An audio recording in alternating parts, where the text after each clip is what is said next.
I'd like to introduce Annie Kluffner, Chair of the Board. Thanks, Ann. Now everybody is warmed up, which is wonderful. I also want to welcome everybody. I'm Annie Kluffner, the Chair of the Board, and it's wonderful to see so many people here. And we're going to start off with a prayer from Andrea. Thanks, Annie, and good afternoon, everyone. I invite you to shut your eyes if that's something that you are comfortable doing in this space, but to feel your feet on the floor and to draw your attention to your breath as we enter into prayer. We inhale God's love, and we exhale our call to be that love lived out in the world. Gracious and loving God, bless us as we enter into a time of reflecting and a time of dreaming. As the church, we worship, but we also work, and this is that work. We know that we are not alone in the doing of it, and we are grateful. Steady our hearts and our hands and our voices, and steady the technology. Help us listen and help us hear one another. Open our hearts that your Spirit may speak into our lives and lead us where we need to go. We offer gratitude for the hands that made this gathering possible, for those who helped us get here this morning, for those who brought the food, for those managing the technology, putting together the agenda, offering leadership, volunteering. Gratitude for everyone who stayed. We are a glad community. We are a loved community. And we are a community that feels called to go and be the same. Bless us in this work and as we gather. Amen.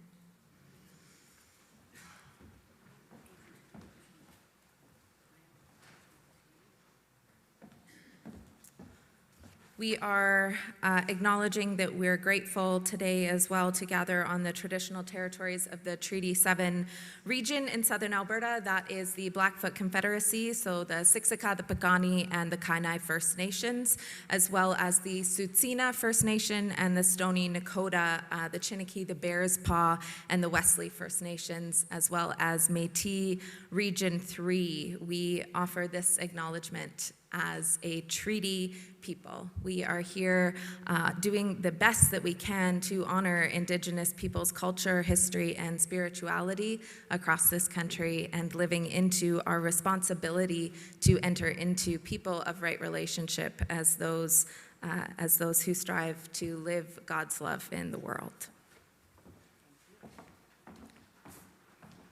Okay, thank you very much, Andrea. First, I just want to let you know this is the agenda as what we're going to be doing over the next 90 minutes or so. So with that, I also want to really acknowledge and reiterate what Andrea just said, which is a lot of time and effort went into preparing this. The staff have spent, I'm not sure how many hours the last few weeks getting to this point. So I just want to acknowledge that, and we will do that further later. But just to let everybody know that a lot of hard work and a lot of thought and prayer have gone onto this, and so I know it's going to be a good meeting. Okay, so with that, we're going to have a practice vote. Everybody on Slido?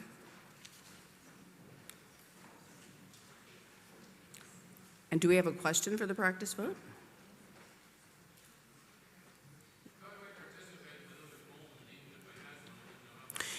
You can vote with your hand. Yeah, you can vote with your hand. Pardon me? Oh, I'll ask. Yeah, okay. All right, so this is actually a real vote because this is important. So it is our practice here that, am I too loud? It is our practice here that not only people who have officially become members of Hillhurst are able to vote, but people who are considered adherents, so people who call Hillhurst home and who attend Hillhurst, okay? So that is our practice here, and so we're going to use that as our first vote now that everybody has practiced. We actually have one. It's called Are You Hot? Are you hot? Which kind of hot? Okay. The 63% said yes. So,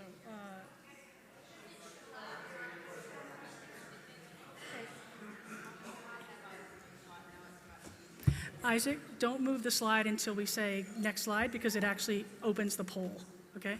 Okay, so can you call this motion? Sure. Okay.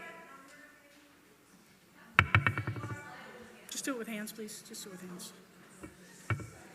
Okay, sorry. We're going to go right ahead to the adherent vote, okay? So may I have a motion, if we could put that.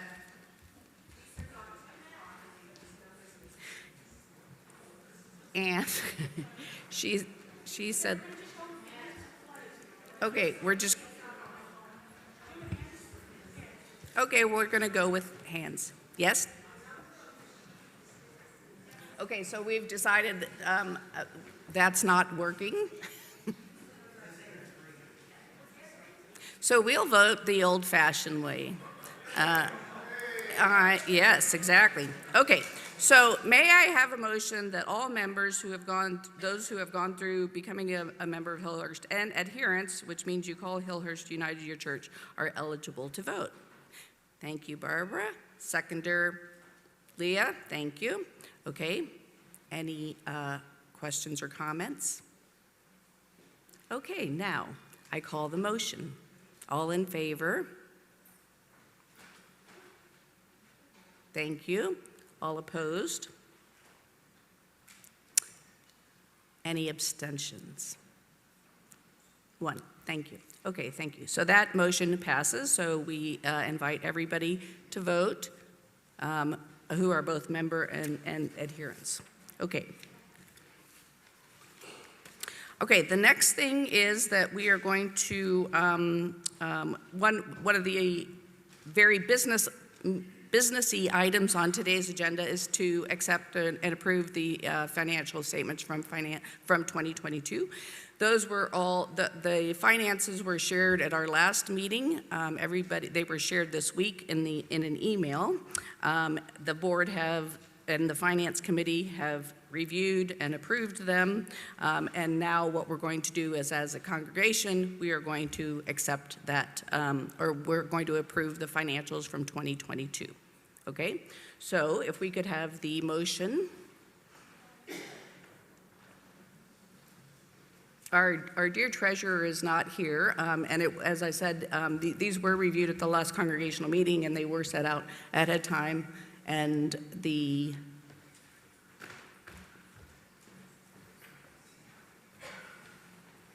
next slide. Okay. May I have a mover that the congregation approve the 2022 fiscal year-end financial statements as presented? Thank you, Nancy. And a seconder? Thank you. Rosemary. Rosemary. Okay. Any questions? Wonderful. Okay, everybody ready to vote? All in favor? Okay, all opposed? Okay, any abstentions? Okay, about 3 abstentions, no opposition. Okay, thank you, everybody. That's wonderful. And next, I'm going to ask Ann to come up and give you an update of where we are today, 2023. Although I think she just stepped out of the room, did she? Oh, there you are. I thought you decided to leave.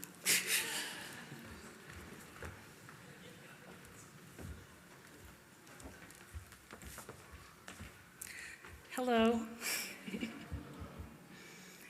Isaac, can you go to the statement of operations with budget? It's the one right after the finance update. Nope, back.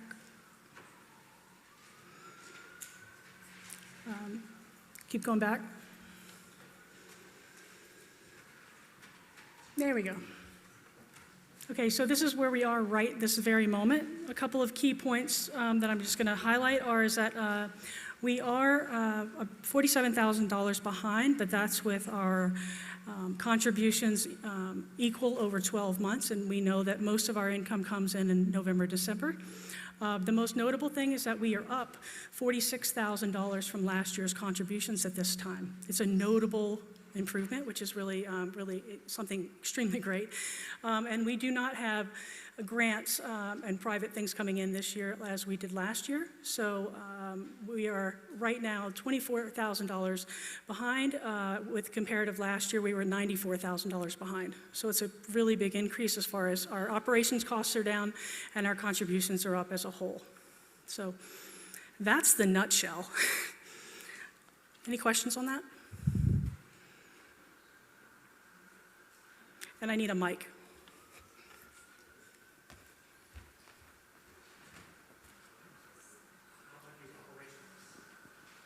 How have you operationally been handling these deficits? Say that again? How have you operationally been managing these deficits? How we operationally manage the deficits. We expect a deficit actually every single month until November, December as a balanced budget, basically. We know it's going to happen. So as a whole, we can't get more than $15,000 or $20,000 behind every single month, and then we kind of get a little bit nervous. But as a whole, we know that at the end of the year, we're going to be okay. Last year, we were not very sure about that. So that's why $94,000 within the first 5 months would be a little alarming. But right now, we are not alarmed at all. That doesn't mean that you shouldn't give generously. It just means that we are in a healthier place this year than we were last year.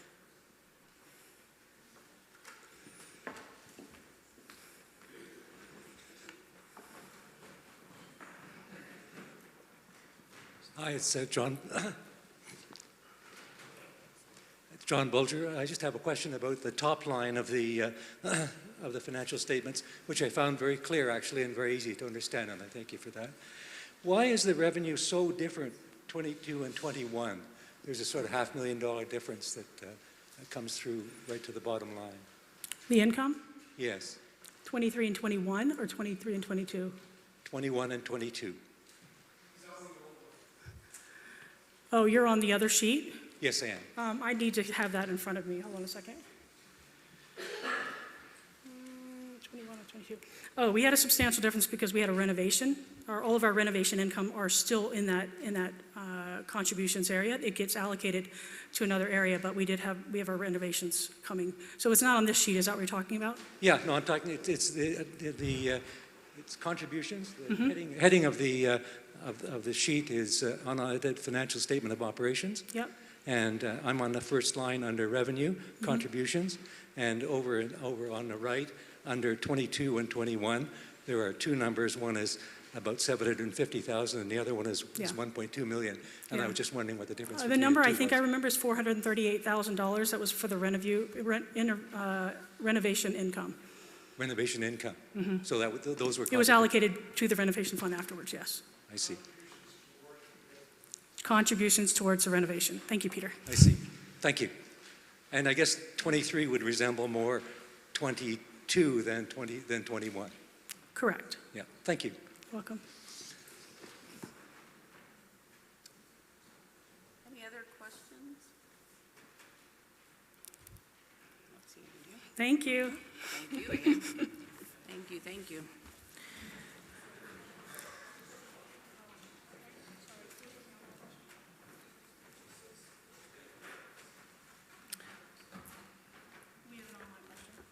Okay. The online question was, does red mean deficit? Yes, it means deficit. Does what? Does red mean deficit? Yes. Oh. Thanks for checking. Okay, and then one last finance piece, which is we would like the members of the Finance Committee to stand up who are here. We have a couple of them. Claire is here and Catherine is here. I'm going to read their names out. Dave Harker is our treasurer. Ann Yates-Laberge is executive director, is ex officio. Serena Gupta, our bookkeeper. Nancy Watts, Catherine Leung, who's in the back. Claire Yates-Laberge, Heather Boychuk, and thanks Heather. And Rosemary Scott is joining us in September 2023. So they work hard and.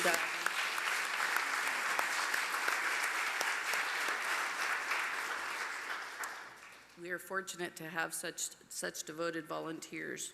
Nancy's been part of the Finance Committee for a very long time, as has Catherine. Okay, thank you.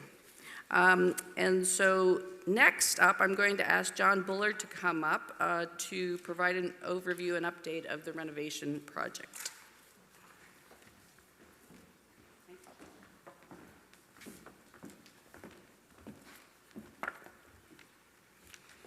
Good morning, everyone. I'm Jean Buller, one of the Hillhurst renovation team members.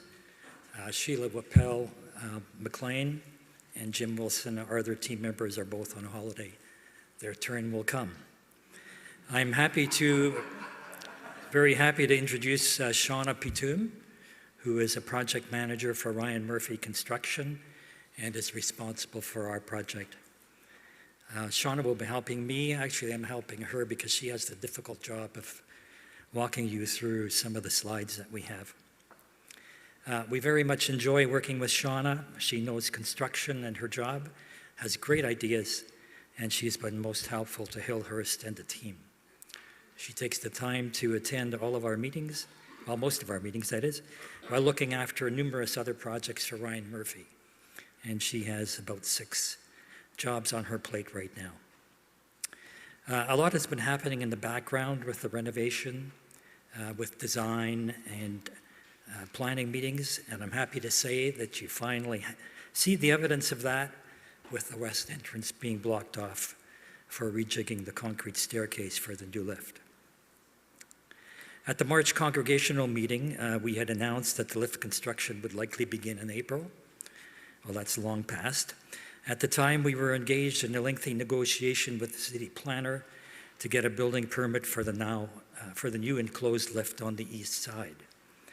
However, we decided to end what was becoming a circular discussion with no promise of a building permit on the other side. And in the interest of making our building fully accessible as soon as possible, which it has not been for the last number of years, we made an executive decision to go back to replacing the old open-style lift on the west side for which a building permit was not required. And as you see when you came in, this construction has begun. Could we have the first slide, please? Oh, there it is. Shauna, can you talk about the work going on outside and the lift and so on? Yeah. Thanks for having me here today. I'm probably just as excited that we've started construction as you guys have, because it's been on for a while. So what we're doing with the concrete stairs is you had the ramp out front, so we raised it up and we're raising all the stairs as we go down, because also your bottom step was taller than everything else. Like, it just made it more accessible. So we're putting the lift in where it previously was because of there's development permits and building permits, and it allowed us to put it in without sitting with a city planner again for another year, trying to figure out how we could get it on the other side. So this is what the lift will look like. Tomorrow I'm meeting with the installer. He's gonna come do all his measurements, and we're looking at, he said about 6 to 8 weeks for that to get built. And then it'll be installed, and then there's about another week for inspection. So we're also meeting with electrical, because you can see some of the components on the outside we're going to try to put closer to the building to enclose it, because I know vandalism is probably one of the things that people are worried about. This one's in Mount Royal. Yeah, so those are all things once the lift installer's here as to what components we can kind of hide out of the way that people can't get a hold of. So yeah, so that's exciting. There's probably also questions about how does it go through the winter, And this particular lift has gone through our cold winter with no issues. I believe these are made in Alberta, if I'm Yeah. not mistaken. Yeah, I think Yeah. in Edmonton. Yeah. Yeah, yeah, It's colder there. yeah. Yeah.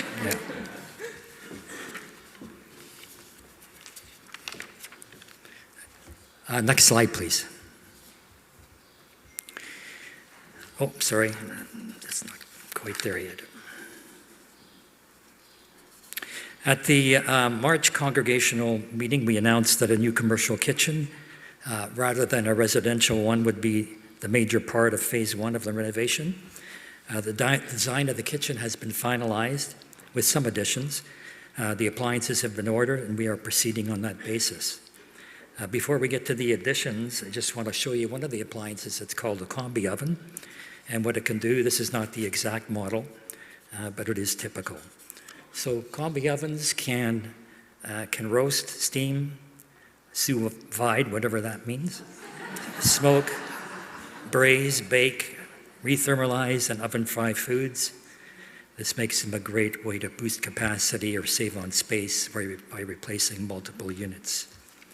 And I'm told that it can do some of these things simultaneously.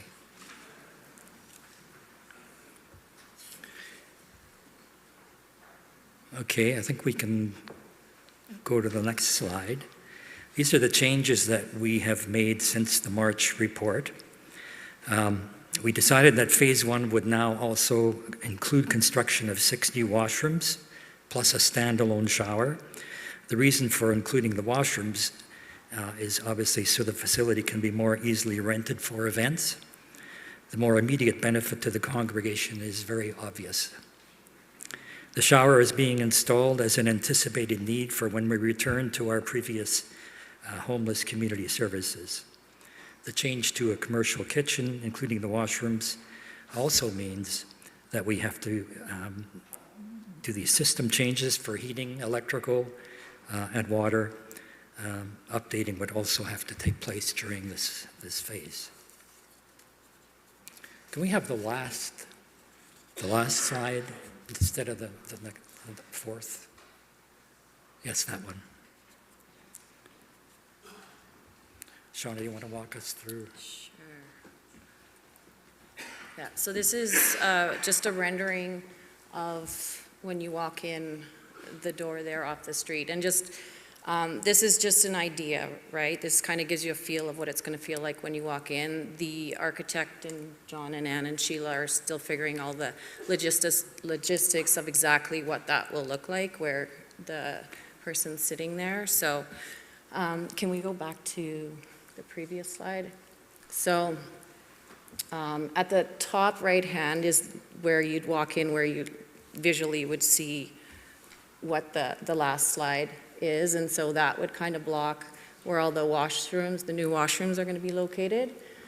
So now you'll enter the gym kind of from the center, which is nice from an event space, right? You're not on the one side. And also when people are congregating around in the foyer, they're not disrupting people in the gymnasium. So that was a great, we had the new architect come in. It was one of his layout ideas, which I think was a great addition to the plans we had. You'll also notice he moved the door where the kitchen is, where you come from the back door down to the daycare over, which is nice because now you can shut the double doors and the kitchen activity won't disrupt the other side of the church. So, and so we're adding at the bottom center there, you can see those are big walk-in fridges going in. There's a mechanical room, there's washer, dryer, there's storage. So I know we're taking up part of the gym floor, but we're also gonna take out the stage area. And so we're kind of trading one for the other, so you'll still be able to get the same amount of tables for renting for an event space. And then we'll have storage on either end there for all the tables to go in, so. And just to kind of touch back on the electrical and the water line. So basically the church has as much electricity as your own home would. It has 100 amps. So with all the equipment going in, and you're kind of maxed out the way it is. So we're needing 400 amps of service. which means we have to go through NMAX, and there is some lead times on transformers for NMAX, and so that's the one of the items that's probably going to take a little longer. So you also have a water line that's only 1/2 inch coming into the building. Your own homes have 1-inch water lines typically, so we're upgrading it to a 2-inch water line. So that should also help with flushing of all the new toilets and, you know, making sure everything runs properly. So, so with switching those bathrooms, we're taking out all the furnaces that are in that mechanical room, which means there has to be a new air handling unit that comes in. And our lead times on those right now, we're looking at about 20 to 26 weeks. So that's another piece of the puzzle that has a longer time. We have talked to the mechanical contractor, and it is something that we can do the project, do temporary heating, and then when that piece comes in, because it sits outside at the back of the building, we can then implement it at the end of the project. They can do all the ducting inside, do all the roughing, like everything ready to go, so when that piece of equipment comes in, we can tie it in. So, but we can't get occupancy of that space until all that equipment is in. The city won't pass it. So We're looking at yeah. probably January, February. Yeah, it's kind of, so if we're going in for building permit, probably July, mid-July, and depending on the city, how long that takes. So we're hoping to start in September, and then 4 or 5 months. So we're hoping to get the air handling unit kind of in January and put it in and get occupancy, so, yeah. Yeah, and we're looking at pre-ordering the air makeup unit. Yeah, because it'll be listed in our drawings what type we're ordering, and so we can issue that PO and get that ordered prior to us even starting, so. Yeah. So during this intense time of meetings and redesign since the March meeting, there was a lot of pressure on architectural capacity, and it resulted in a mutually agreeable change of architects. The transition was made amicably and on good terms. Our new architect, Simon Fernandez of World of Architecture, as Shauna already said, is now in the redrawing stage of phase 1, and we expect that he'll be applying for a building permit in July, and then repricing would happen. Fortunately, prices have stabilized, and we hope that we will be coming in more or less where we were before. Yes. Are there questions?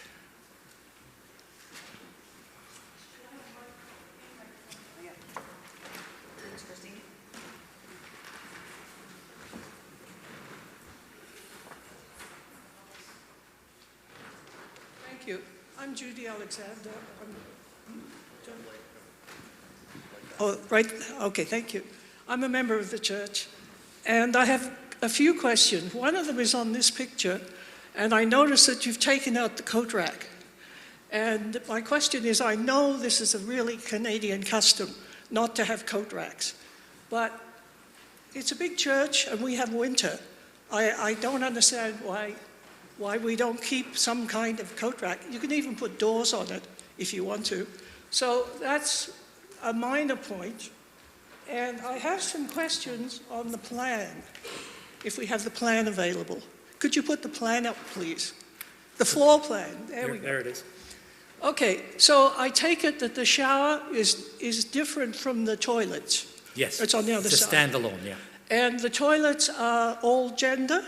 Yes, And does each toilet have a sink in it? yes, It does, great. And it has full-length doors? yes. Okay, Oh, I'm sorry, you mean the partitions? yeah, the partitions are full-length. They go right Yeah, to the between floor. each stall, yeah, Yep, they'll be full. they're like yeah. that door right there. Okay, that's good. I like that. Now, I don't understand exactly what you mean by a commercial kitchen. And I'll give you an example of one of my problems with this. And you told us that you're having a special commercial oven put in with sous vide, which you don't know what it means. So I wonder if the church needs a stove like that if the people using it don't know what it means. Because I don't think... I assure you that the people who will be using it will know what it means. Oh, and which people would they be? That would not me. Yeah, I understand that. Yes. But can you give me an example of a person who would want a sous vide in your... People who are coming in to rent the church for an event, for example, would bring their own people to do that, and Okay. it normally would include possibly a chef. Okay, and is that what you mean Yes. by a commercial kitchen? That the outsiders will be coming in to use it? Yeah, commercial will- kitchen allows us to rent for events. Okay. Yes. Because I know other churches where they have a very nice, I would call it a professional kitchen, but it's not a commercial kitchen. And has it been decided that we want to rent out our kitchen? It has been? Yes. Okay, well, nothing I can do about that. I'm just Otherwise- quickly going to interject here because of time. We're not going to be able to go Okay, into I've finished. Thank you. detail about things. So if we could stay kind of high level, we can answer those kind of questions. Did you have something to say about the kitchen specifically?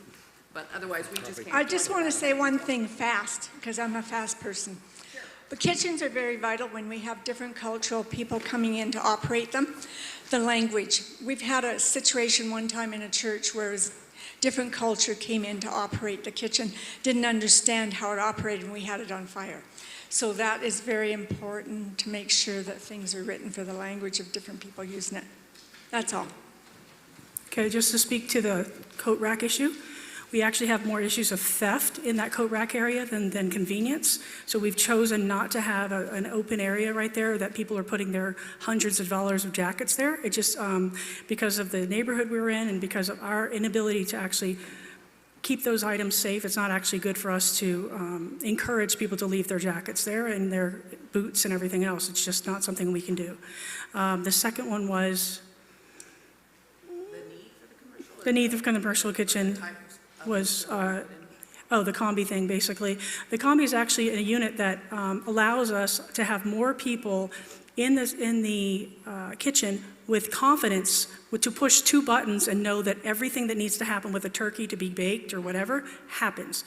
And it does frying and it does sorts of things, but it actually is a safer alternative for many users across the board. So that's why we're trying to think long-term and with multiple users that, like, if Frida's not here, Frida goes in and she wants to make a turkey, she can push a button and it happens and it comes out and it's great. So it is definitely next level, but the point of this is planning for the future, not for now.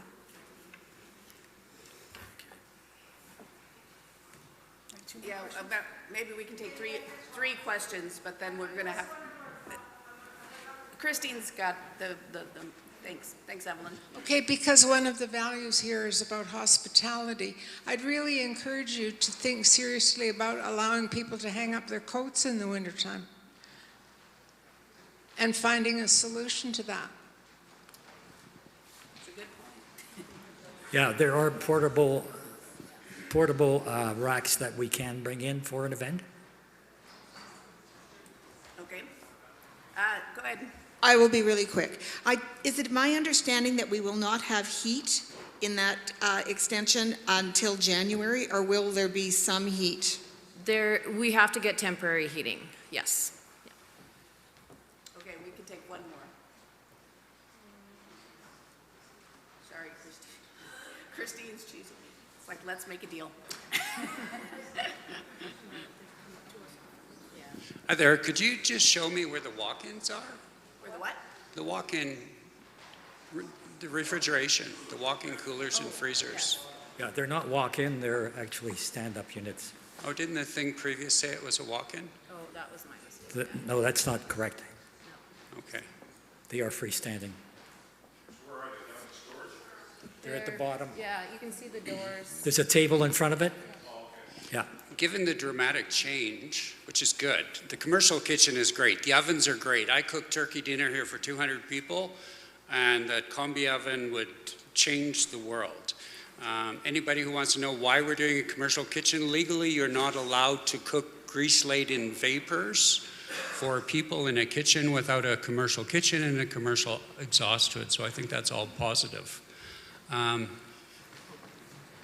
I'm just thinking, wouldn't it have been easier to move the kitchen to where the stage is and you could have done all your HVAC and your venting straight out that roof instead of through the boardroom. It's just, Straight, sorry, do the HVAC on the roof?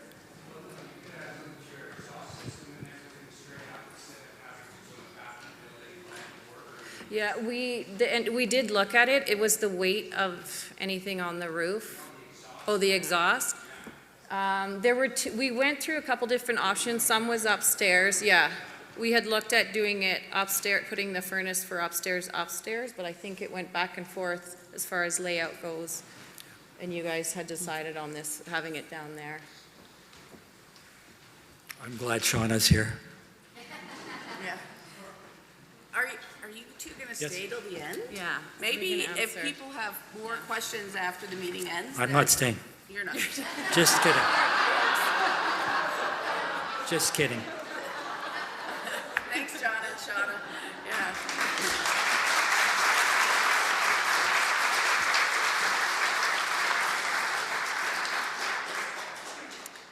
Yeah, and then people can follow up with those questions. And Ann and I were just saying maybe we need to have an evening open town hall kind of meeting with the congregation to talk further about this, because I know there's a lot of curiosity and excitement, and we'll do it that way. Okay, if we can move on, then we're going to. So just currently wanted to let you know who the current board of directors are. Most are here except for Dave Harker. Spirit River is over here taking minutes, excuse me. Leah is right here in the front, Komaromi. And Mona Lutfi, who is on a short leave or permanent leave from the board, and Barbara, we're going to get to that in a minute, is standing in her place. And then John and Andrea and Ann are all ex officio members of the board.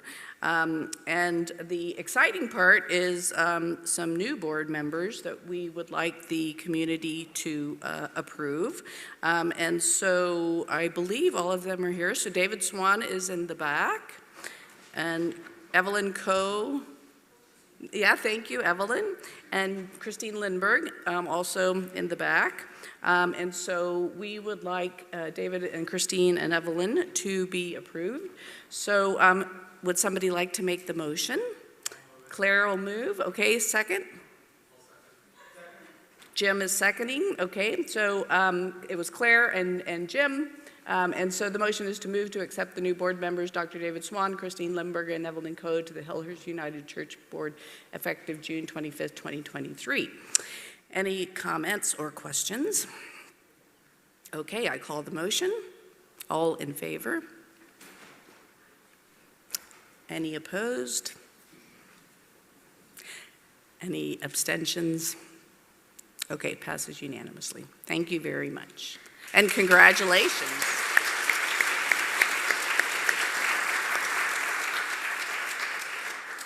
Christine asked if the appointment was until death do us part, and I said, no, I promise you, but we'll see. All right, so next is to also go to M&P. So the Ministry and Personnel Committee, a very hard-working committee, and currently our three members are sitting right here in front. This is a very important committee for our church, and we have terrific leadership from these three individuals. So would you three stand? Mona Lutfi, who's been serving as our chair, Barbara Key, who is now our interim chair, and Dale Mastery, who is our past chair. And so the next is that Barbara will be, we are proposing will take over as chair. And then we would like to bring two new members onto the M&P committee. And Lori Shea would be officially as an online representative of the committee. And Nick, I've never said his name out loud, Nick Pagnucco will also be joining, and he also is online today. And so we would like, to bring this motion forward. So Claire would like to move that as well. Would somebody like to second? Yes, thank you, Terry. Terry Peterson, thank you. Any questions or comments? Okay, I'd like to call the motion. All in favor? Wonderful. Any opposed? Any abstentions? Wonderful. Thank you very much. And next, also we are asked to have regional representation with Chinook Winds from our church, and so these two individuals have graciously accepted to serve that role. So Russell Copley and John Glennie, and I think I saw John earlier, and Russell's here as well. Thank you. Thank you both for agreeing to do that. Okay, and so the motion then? Okay. Robert would like to move, and somebody would like to second. Christine would like to second. Okay. Any questions or comments? Okay. I'd like to call the motion. All in favor? All opposed? None. Any abstentions? None. Okay. Thank you very much. Okay. And now I would like to just take a moment too to thank our departing board members. Dr. David Keegan was extraordinarily helpful, provided a lot of guidance during COVID, and so we were very fortunate to have his participation. Jim Wilson also helped as a treasurer, and then, as I said, Mona Letfi also as M&P chair. So all three of these really brought a lot to the board, and so we would like to thank them for their service.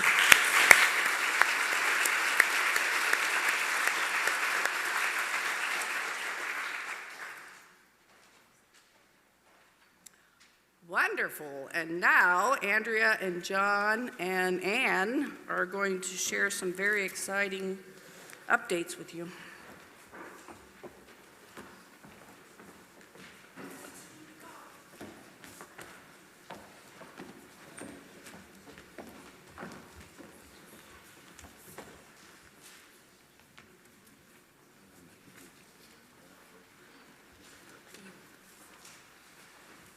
Okay, so Anne and Andrea and I have spent some time since coming back from my sabbatical together, thinking about the conversations we've listened to, where we're headed to as a church. As I said briefly in the sermon, when COVID came, everything changed.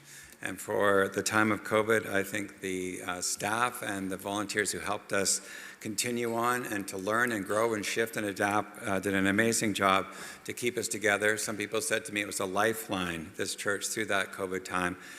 And we are also willing and glad to say that we've moved beyond the liminal space-time. If you probably got sick of that word, but standing on the threshold for a long time of not quite there and not quite there, we are now ready to step forward as a church and say, now we are ready to move forward.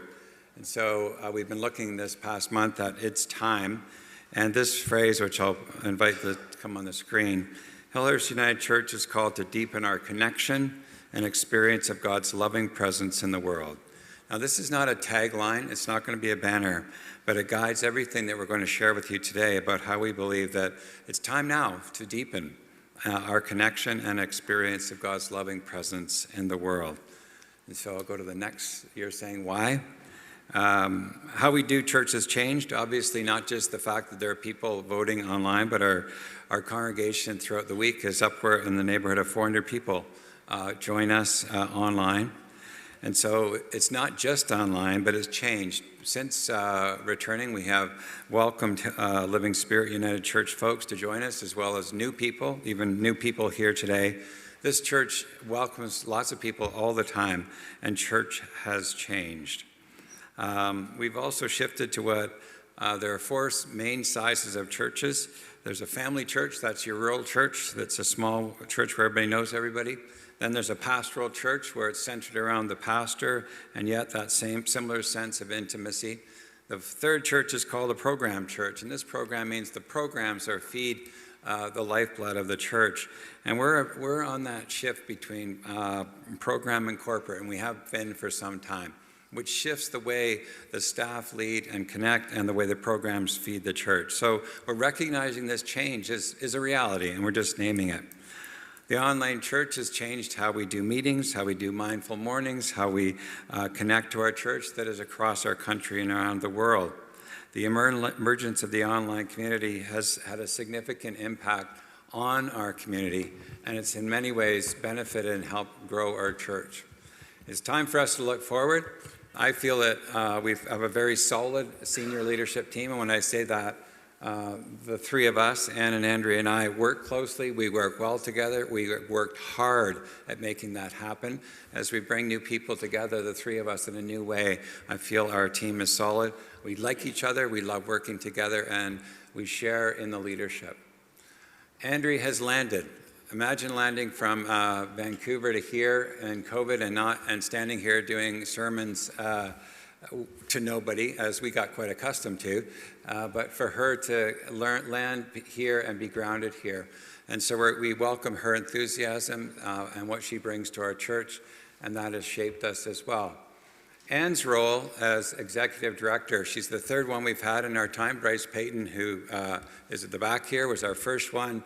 When did you start, Bryce? Do you remember? 2013, we initiated this role of executive director that looks at the operations of the church, and Bryce was instrumental in shaping that and starting it. We then had Lisa Vakowski, who was here doing that role, and she brought from the outside world, the nonprofit world, the gifts that she had. But we could not be the church we are without the skill and gift of Ann as executive director. She brings skills in people as well as systems and the internet, etc. You all know all about it. But what this helps us do is have the gifts that she brings clearer to us, and what we'll share in a few moments makes it clear that the three of us working together is a solid, confident staff. We're also very fortunate to have the support staff. We had a meeting here last week to share some of this with them. You have very great people in the office, at the back right now. As you can see, just look over your shoulder, don't look at me over here. People doing this work and people in kids space. The staff is very strong, and they have a strong sense of call and work in this place. So the church has also expressed a new found desire to live the values of our church. And I think this is really interesting as people come to our church and say, I want to get involved, I want to try something, I would like to initiate something. And so the plan we're willing to share with you today invites that to happen. There's an eagerness for depth and to go deeper in the areas we're already excelling in, and it's the best way to live out our values. So who we are as a church has changed, and hence the way we organize ourselves has changed. We want to share some of that with you right now. So I'll actually invite Isaac, if you can go back to that statement that John read 2 slides ago. The statement that we have been working with as a senior leadership staff team, but also in significant conversation with some of our governance folks here in this community, is Hillhurst United Church is called to deepen our connection and experience of God's loving presence in the world. And as John said, this is not a statement that is going to become our next tagline. We're not going to put this on a t-shirt anytime soon. It is still, this whole presentation is a working document, but this is what we have prayerfully discerned through our listening to those of you in the congregation, to one another, to the dreams of those of you who are offering yourselves and your hands and your work and your own sense of call to this community. This is a statement that we feel has some really key words for us, called deepen, connection, experience, God, presence, and world. And so how do we do this? That's a lofty goal, it sounds like. So we have come up with some steps for us as senior leadership, but also for us as a community of faith to take towards living into this new sense of call. The first is by very clearly restructuring how we lead and how and where we focus. So you'll hear in just a minute a new kind of structuring for us as a senior leadership team, but also for some of our programs as well. So the intention being to create a lot more spaciousness for us to expand, for us to deepen, a lot more integration, for us to go deep in a way that feels collective and connected, and also in the area of call. So restructuring how we lead and how we focus is key. The second is by getting the right people in the right places. You have just participated in helping us do that. We have some phenomenal people sitting on our board and our M&P committee already, and we are adding some more people, and some very wise ones at that, to this group of people. So we are ever listening for those who have a sense of call to this kind of governance work, and we are very excited to be including them in this new step. We also are going to be staffing in alignment with this new vision. You heard excitedly in worship this morning, if you were here, that we have hired Amanda Massey as our coordinator of Next Gen Ministries, but we also have some positions open that Anne is going to mention in a few minutes that this community has been asking for, and that will help us take this forward. We also really are working hard at being in conversation with those who lead in this community, whether you are a volunteer, whether you are someone who is looking to get connected, whether you are one of our paid staff employees, to foster a sense of call. This isn't directly related to religious affiliation or belief. This is a sense that what we are personally passionate about, personally heartbroken by, personally convicted by, is something that actually can be of service to this community. And so really listening to one another, being in conversation about what it is we are longing for, all of our staff, all of our volunteers. This is where some of our most incredible and thriving programs have come out of, this sense of call. So we are, as senior leadership and as a community, looking to foster that sense of call in one another. And then we are required to then equip those leaders with this sense of call. So we'll speak when we get to a slide called Timeline about what this looks like specifically, but it does include spending a period of time with all of those who are in leadership in this community, walking through a shared set of values, a shared vision, a shared understanding, and equipping those who are interested in leadership here to feel confident and called in those areas. Lastly, I would say that the question that comes out of a statement like this, Hillhurst United Church is called to deepen our connection and experience of God's loving presence in the world. The question that we end with is, how are we going to know we've done that?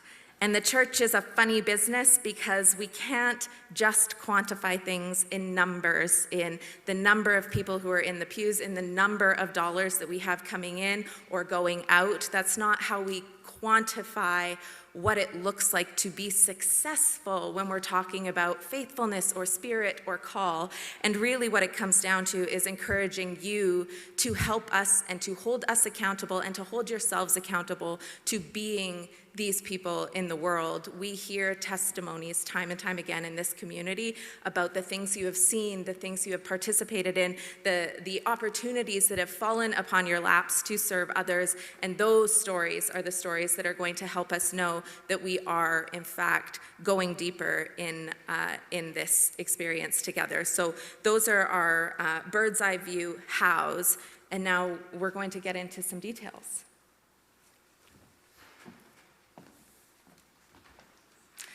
Hello. So I want to start with this, that we've decided a couple of things. Number one, that God is in and within everything. So God is over there, but that God is all over this. So when you say to yourself, I wonder if they're talking about God in that piece, we are. We just made very clear that God's in all of this. The first choice was that, well, what are we doing and what are we spending our time on? And we've decided that Sunday worship is 70% of our effort in this church. That's 70% of our effort along, and to make it happen, to be in it and around it. That's where our 70% is. Then we've actually decided, out of that, what comes out of that? And a lot of times what happens is that we have 70%, and then we have all of our ministries in silos. So we have something major lesson and wonderful things coming out of the pulpit, and then we've got a ministry over here not paying attention to anything that's happening on Sunday.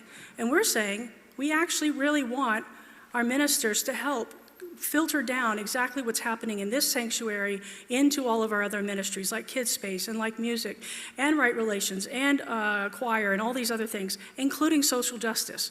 So one of the things that we're doing is that we're being very intentional about our intentions to have what happens on Sunday somehow happen again during the week, or the people that are working during the week, like William and Robin and contemplative people like that, they actually help us bring what they're doing into the sanctuary. So there's more of a weave between the ministries, and there's not silos. So the siloed is the biggest issue that we're dealing with.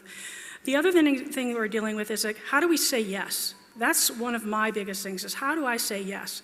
And I, surprised, don't have a theological degree, but I'm obviously quite spiritual. And how we came to do this is that we have things, our ministries, that we've decided that you go to any of these things under spiritual formation, and I just so gently said, there's a Bible involved on the left. Basically, that's how I say, like, there is a definitive spiritual piece on the left. Things like, we had to make the decision, is youth group spiritual or not? Yes, it is. It is. It's not a community center. It's a spiritual piece of what we're doing. Then on the other side, which is not really the other side, there's a hand in hand, it's community impact. It's basically where our call is how we are actually growing and to have connection in the community. These are the things we're able to do to actually say, how are we in the world? And these are actually the bridges to actually lead us into to what community looks like, what it means to be in one together, what it means to grow.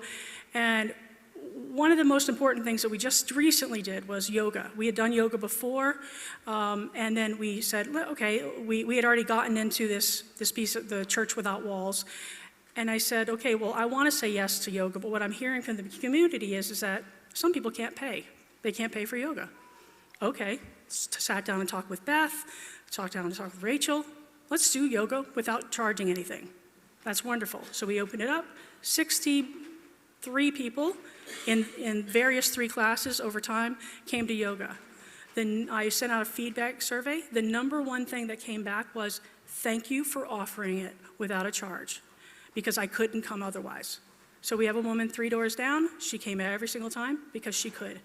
That's the piece that is really important for us to know, that we are serving ourselves, but we're also serving the community. So that's part of my role here, is to say, how are we serving the community and serving ourselves? So that's kind of the gist of that. And then we put over here the senior leadership team, and everything under the senior leadership team is what makes this thing happen. Basically, it's governance makes it happen, administration makes it happen, and the newest thing is an extended leadership team that will be the leaders of all of our ministries and initiatives and activities coming together to help us understand where we're going, and also help us understand how we can actually take what they're doing and bring it into the sanctuary. So there's more of a handshake with those things, so that it's not just John and Andrea and I saying this is what's happening. So it's not that anymore. And then the second campus is still a piece of we needed to put the second campus on here because it's something that is in the air, it is happening, we're just trying to figure out how it's happening. So we didn't want it not to be there, but it's a very active situation altogether. So that is that. And then I have to be full disclosure. The color scheme of this made me crazy, but I didn't have the time to actually change it. So just sit with that, okay? Made me crazy. Anyway, so we started this differently, where actually we created a different chart that was more structural and hierarchical, and then actually went to the board and M&P about it, and they said, it's not working for us because it looks like an org chart, and it wasn't an org chart. It's how Andrea and John and I actually work together. And so if you look at this, we have divided some very key things now. Before, a lot of the things that were Andrea's plate, which is worship production, digital ministry, things like that, they were all on my plate. We are officially giving those to Andrea. You're welcome. Yeah, yeah. Welcome aboard. And then we're saying that the vision of the church ultimately sits in John's hands at the end of the day, and he works with others to create that vision, but that he is responsible for that vision. And the second campus is John's responsibility. And also the contemplative elderhood, spiritual nurture, and our education, which happens to be all of our different programming, falls under John's capabilities. So the other piece that's more important here is that we have that thing in the white in the middle. And what we found after we presented it to the board was that I functionally take care of the administration right now and oversight of social justice work, and have for a while. And the reality is that social justice and congregational care live within the three of us all the time. So it's not like just one person oversees it. But if you see that, like structurally, I will oversee a position, it means that I oversee that position because I take care of that position and make sure that those things are coming into the sanctuary enough, and make sure that we are kind of checking off some boxes with different things, and also making sure that our social justice people have an avenue to the sanctuary. And sometimes that is not directly through Andrea and John. It needs to be through another level.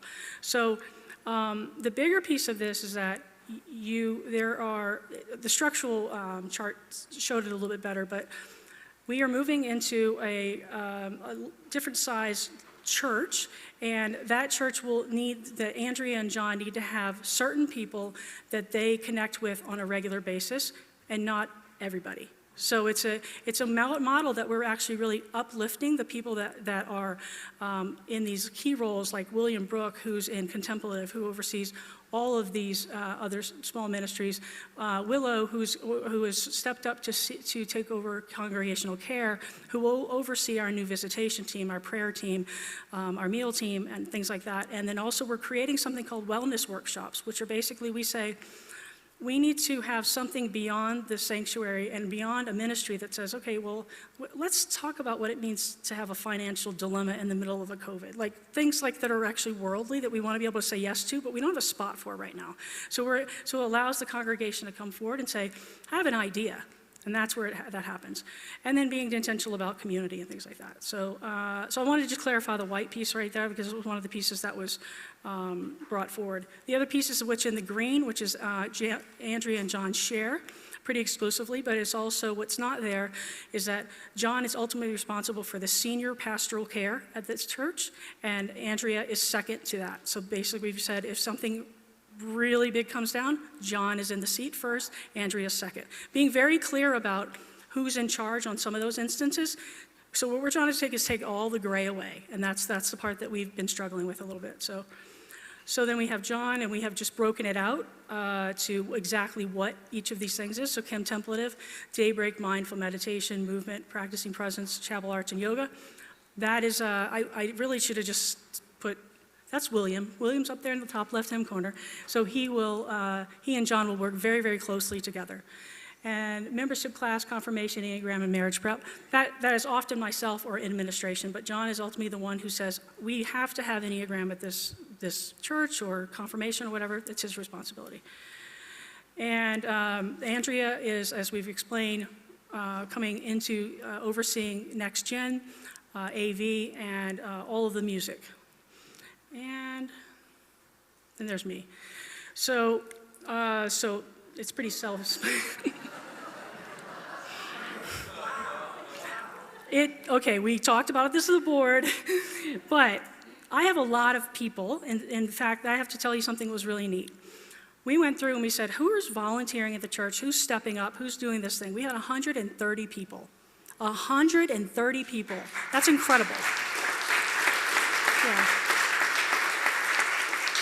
So I want to be clear, I'm not doing all of that by myself, but I'm just sort of being the conductor of most of it and making sure that things happen. We have a very competent staff. We met last Sunday.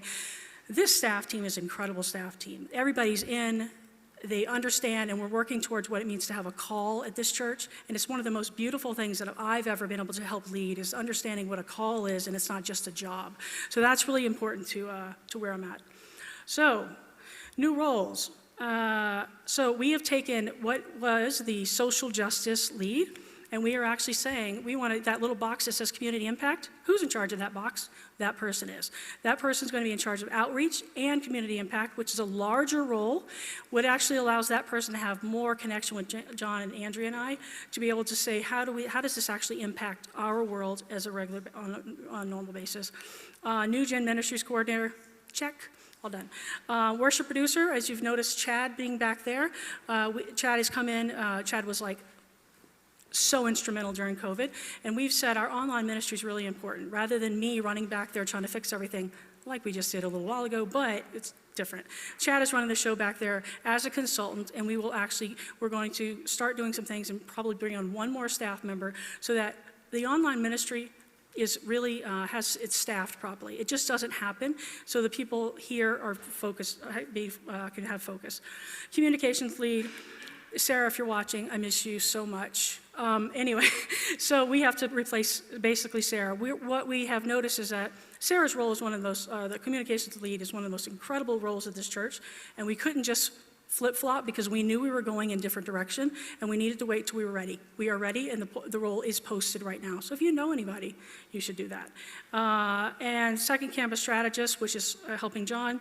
And then this last one is a brand new thing, is that basically if you want to have a walking group, if you want to go hiking, you want to go do whatever you want to do. We want to be able to be your center point on this. It's very much like a Spark group that we had a really great example of before. They will not be church-led, but they'll be church-centralized so that you have the resources of the church to be able to connect with others, but you can actually, when you say, I don't know how to get involved with anything, go here, and then you will find your people. So we're just trying to create a spot that you can go find your people. So I think that's it. Oh, when? Timeline. So we have we're right on top of it. Board M&P, the plan that you've just seen and heard is not something that it's not off the hip. This has been a really long time of discerning. And it's gone through the board, it's gone through M&P. We've talked to you sort of on the down low for 4 weeks, you didn't know it yet.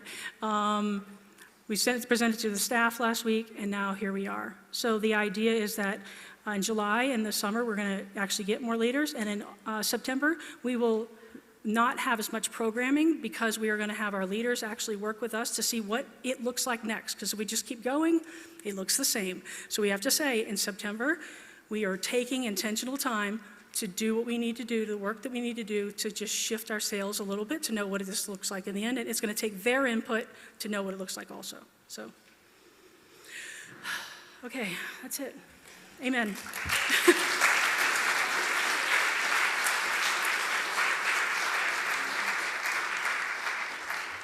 Okay, we're going to invite you to take your clapping to a short conversation with people near you. What's your reaction to what you've heard today? Just literally 2 minutes. 2 minutes. What's your reaction?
Okay, we're going to try to finish this in 7 minutes, but I'd like to ask Spirit River just to, sorry, I'm going to step out of the way. Spirit River is on our board, and I'll invite him to speak. Hi, I'm Spirit River. I just want to say that the board is very thankful for this work.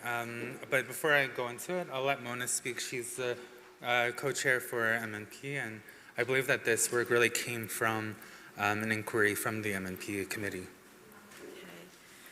Thank you. So I'm speaking on behalf of our current MMP committee, so that's Barbara, Dale, and I. And just to speak to how we support this document as a living document, and that we appreciate the work that was done by our senior team, John, Andrea, and Anne, who were working on this in response to our request for some clarity of their functions. And I think this is a document that, we think that this is a document that is an opportunity to move Hillhurst forward in what we see as a changing congregation, as well as in the wider community in a changing world. So thank you to all of you for your work.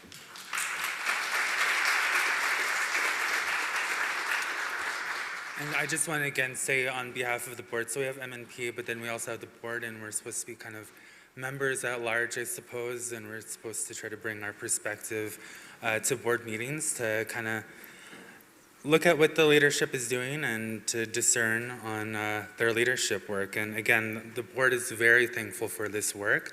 We weren't really expecting it since it did come from MNP, but when it was presented to us, I'm a big governance geek, so I was immediately really happy with the work that was done.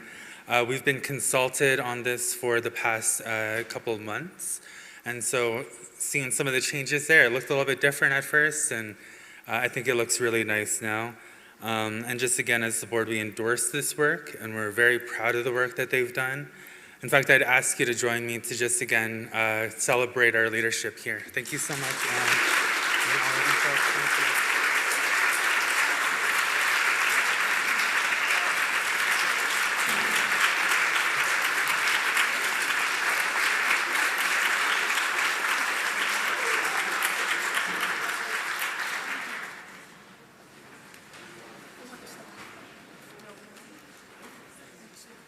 We want to take a few moments if you have questions. Again, as Andrea says, it's a working document. We're working through this. There's lots of changes, and we recommend that you offer those to us. So is there any questions today as you leave that are just a burning question? Yeah.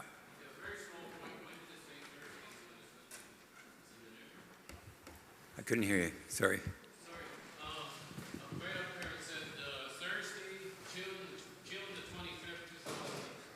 Oh. Just because Anne was tired. Yeah. Anybody else? Yep.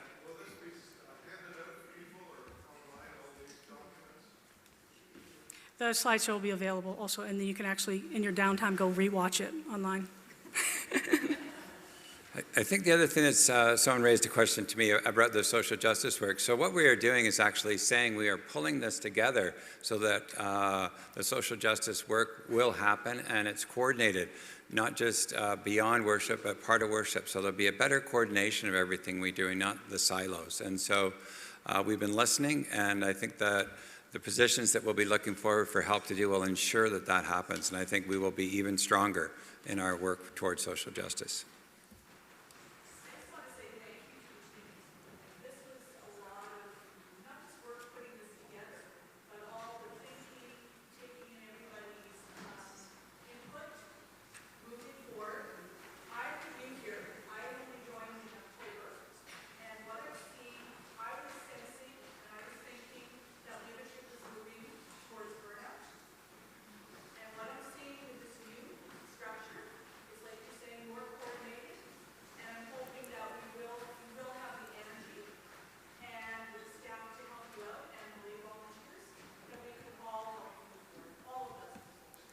Thank you. That's really important to get.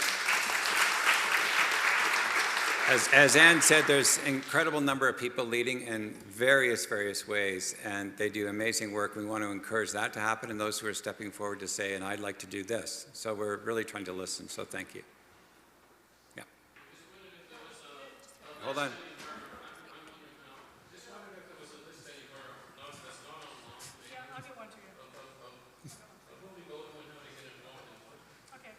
We got it. Thank you. I just have a comment. I'm hoping that the social justice lead or the community initiative lead half-time is just a target. I think that ministry is a full-time ministry here, and that's where the risk would be. I think that the social justice role could be 5 different people, actually, to be honest with you, with our interest. We have to weigh exactly what our needs of the church are and also what our budget is. We have been very intentional about this role, which is already posted on Indeed, so you can go see the breadth of it. And we are taking this role extremely seriously as far as what we're asking this person to do, the professional development they're going to be offered, and how they're going to live in the community. Social justice will look different at this church in a very meaningful way. It's not going to just be lip service, and that's the point of all this, is to make sure that it is more intentional. So I'd like you to just give us a little grace and a little patience to get there, but know that this came from listening primarily to a lot of social justice and needs that were coming back. Okay, one over here. Sorry, I can't get there. Christine's coming, so sorry, she's running really fast. Look at her. Thank you. It's my exercise routine. John, thank you very much for the roadmap. What I'm aware of, a key word for me is the word call, and being called and calling. And in your how slide, it says, by fostering a sense of call in those leaders and by equipping leaders to answer their own call to serve. Can you put a little bit more flesh on what you mean by equipping? That sounds, I mean, it could be on-the-job training. It could be a leadership development program. But as you move to more of a corporate kind of environment, it would seem to me that the ongoing leadership training would be very important. So I'd like you just to expand on it, because I know you've thought about it. I want to say yes. And I'm not being flippant in that, like that's part of what Ann was saying around September, about us being intentional about people's call, why we're doing this, how we do this, so that it's intentional to support the leaders to do their ministry, if you will, within our congregation. So that's the intention to do that work. Yeah. There was someone. Hi. Yeah. Hi, John. And you can be and next. Ann and Andrea. So I'm going to ask the question that I know you know is coming from me, and that is in relation to the second campus and where the region, the United Church region, is on all of this. So have you any thoughts as to where that might be going in the somewhat near future? We do. We actually met with Trina and Joel on Tuesday. The region's position is this. They want it to happen. They're going to do whatever they can to make it happen. A church is needed there.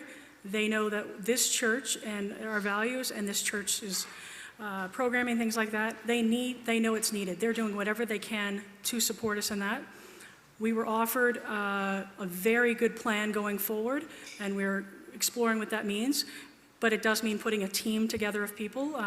So a couple of people have already been asked to do that. We've already met with Jeff Crittenden, who has planted and done an incredible job planting a church, 2 churches I think now, and we are doing a lot of research around it. So the answer is yes, it's happening. It is a second campus. It is not a church plant. There is a very big differentiation. So we are not going to have a second congregation there. This will be an expansion of exactly what we are and who we are. One minute.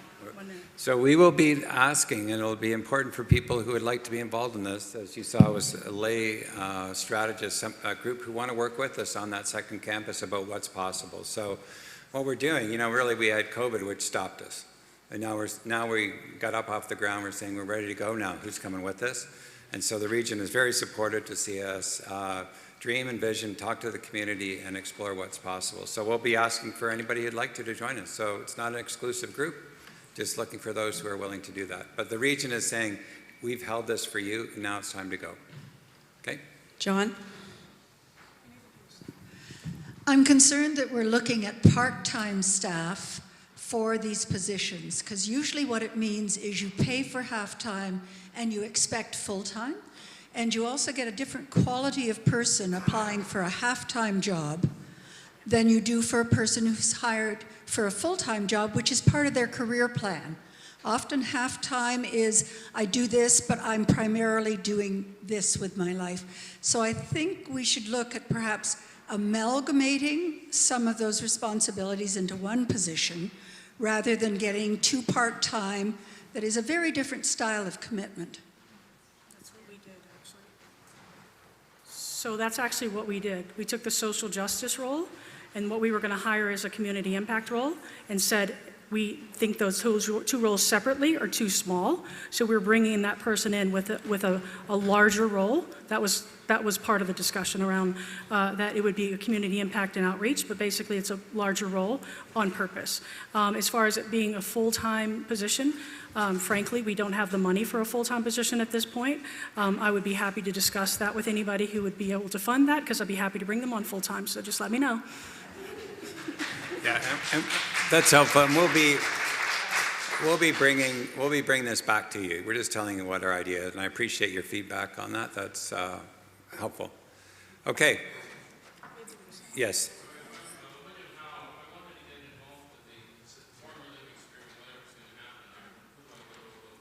You talk to me. Great. Glad to do that. Okay. I'm being told staff. We'd like to invite the staff, or I'm going to get out of the way. Oh, no, that's right. You can do that, please. I'd like all the staff to come forward, please. All the staff, all the staff, all the staff.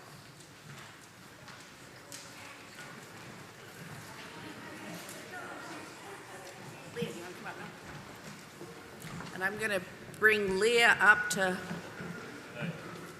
help do the next piece. Wow, this is amazing. There's a lot of stuff. Yeah, we wanted to end this meeting the way we started it, with a little awesome party. If you heard the children sing this morning, it was very inspiring. So now's your chance to say what is awesome about your staff. So we can call it shout outs or popcorn, but you just get to say what you love about these people, what memories you have. This is your chance. So go, shout it out. What's awesome? They're all awesome. Keep going.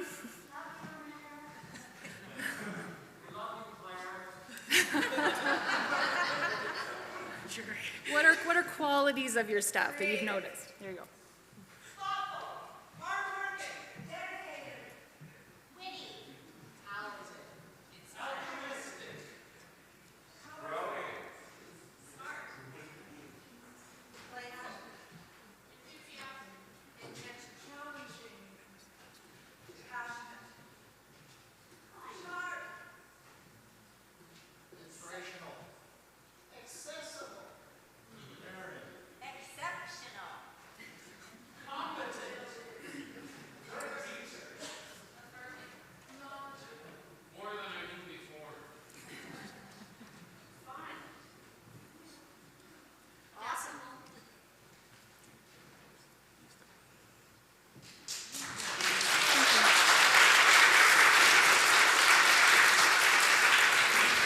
If you are a lay leader in this church, which is William, Willow, Beth, looking around, if you please come up. We'd like people to see that you're leading. Our knit or not people, our right relations people, our Calgary Alliance for the Common Good people, our affirming people. Basically, if you got a little name tag, that's kind of the rule. Spiritual nurture, Wednesday morning spiritual nurture people, Lori, if you're in the band, The band. No, this is the deal. You need to see this. This is really neat. Worship planning team. Elderhood. Prayer team. ESL people.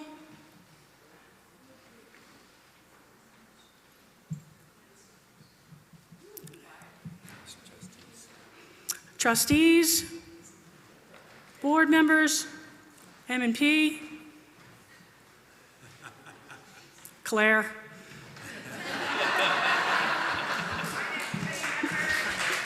Finance team. Nancy Watts, please, and the choir.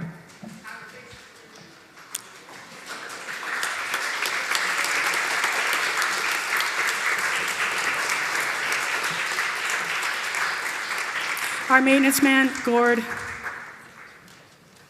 So as you see here, when I say I'm not doing this alone and John and Andrea aren't doing this alone, this is what's happening. This has grown, and I have to tell you that most of this is in the past year. So when we're tired, it's probably because they need a lot of help, but what we're saying to you is that there's a lot going on in this church, and a lot of people are saying yes, and I'm really proud to be standing here. So.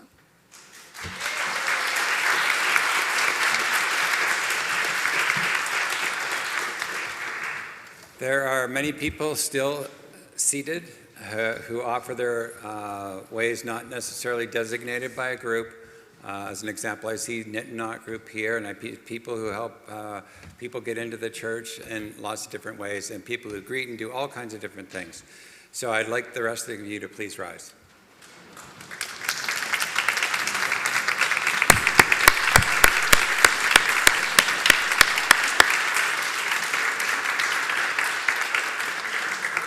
So our work as we go about it as Hillhurst United Church is called to deepen our connection and experience of God's loving presence in the world.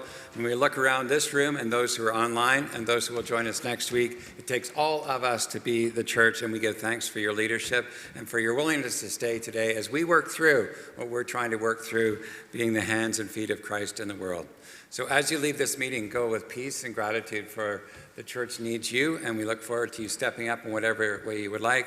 For those who are taking a rest, we give thanks for the leadership that you have, and I give thanks that I stand here with all the folks here who help us to be our church. Blessings on the rest of the day. And there's cake. Oh, and apparently there's cake to your left. Amen.